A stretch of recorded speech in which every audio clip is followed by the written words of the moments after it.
Is your meat perfect on the outside and underdone on the inside? Or maybe everything that you put on the grill comes out extra crispy?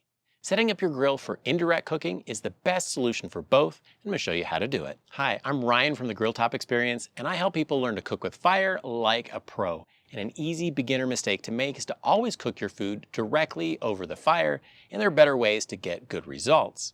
My grandpa was famous for having blackened outsides and underdone middles. His method was crank it up on high and hope for the best. The indirect cooking method gives you two zones. You have a hot side of the grill for when you need it, and a cooler side of the grill that allows things to cook a little bit slower and has three distinct advantages. The first one is flare-ups, or if the fire gets out of hand, you can take that food and you can put it over on the cooler side of the grill so that way it doesn't burn. If your food is done or nearly done, you can take it off away from the heat and put it on the cooler side of the grill, and it'll keep it warm until you're ready to eat it.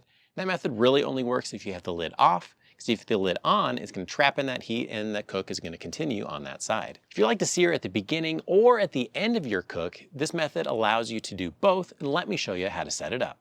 On a gas grill, that setup is pretty simple. You're going to have some of your burners turned off or set to low, and the other ones are going to be turned to the temperature that you want.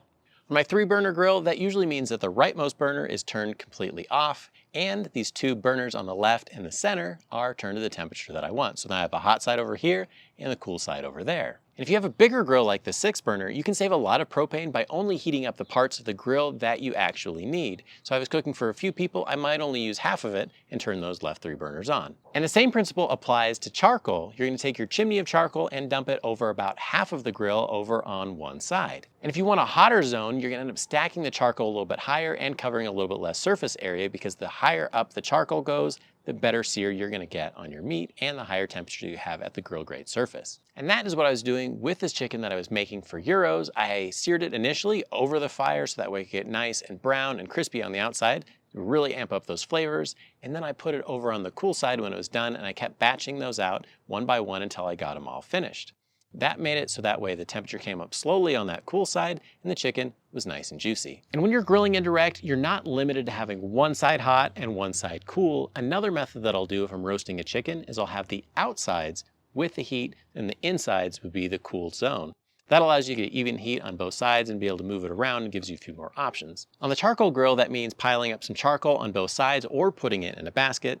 And on the gas grill, that means the middle burner is off, and that's where you put your food. When you're grilling on the indirect side of your charcoal grill, you always want to keep the vent over your food so that way the heat travels up and over it, which gives you good convection heat like you'd get in your oven, but with a bunch more wood and charcoal flavor. For shorter cooks, having a cooler or indirect side of the grill is a pretty good convenience, but for a 1.5-inch thick steak on the grill, it's an absolute must, so that way I can sear it over the hot coals and I can bring it up to temperature slowly over that cooler side.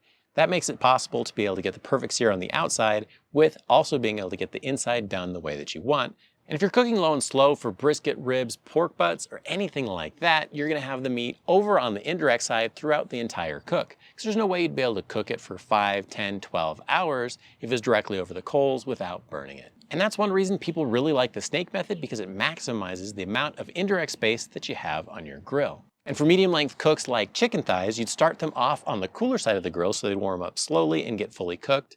And then at the end, you go and put them directly over the coals to be able to crisp up that skin. Indirect grilling gives you control, consistency, and some seriously juicy results. If you master it, you'll be able to really impress your neighbors at the next cookout. If you're looking for more ways to set up your charcoal grill, check out this video where I go over the methods that I use every single week.